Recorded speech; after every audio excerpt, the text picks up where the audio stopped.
Mamalengke nga muna tayo. Nasa Maricaban Public Market si Giselle Ricaport, RH15. Giselle, good morning. Good morning, Kuyang Angel. Good news sa ating mga mamimili dahil nagmura ang presyo ng karamihan sa mga gulay dito sa Maricaban Public Market sa Pasay City. 10 piso hanggang 50 kada kilo ang ibinaba ng presyo ng ilan. Kagaya ng broccoli na 230 pesos ngayon mula sa 280 pesos kada kilo kahapon. Ang talong naman 130 kada kilo mula sa 150 kada kilo. Ang pechay bagyo 100 ang kada kilo ngayon mula sa 120 kahapon. Habang ang sitsaro naman 260 kada kilo ngayon mula sa 300. 140 pesos naman ang kada kilo ng siling labuyo mula sa 180 pesos kada kilo. Ang sibuyas mababa na sa 100 hanggang 130 kada kilo mula sa 150 hanggang 180 pesos kada kilo kahapon.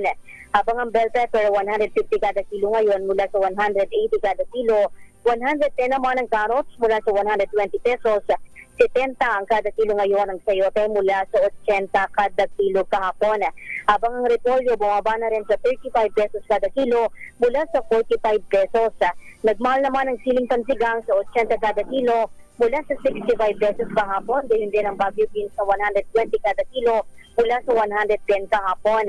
Habang ang binabantayan naman nating karne ng baboy, kagaya sa Baclaran Market sa Parañaque City ay hindi pa rin nagpapatupad ng MSRP ang mga retailer dito sa Maricaban.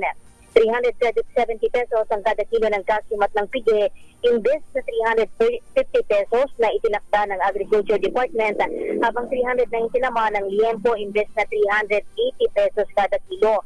Ang katwiran ng mga retailer, mahal pa rin naman daw at wala pa rin pagbabago sa presyo ng farm gate kaya hindi nila maibaba ang retail. Ito si Giselle Ricaport para sa DZRH una sa Pilipinas, una sa Pilipinas. Maraming salamat, Giselle.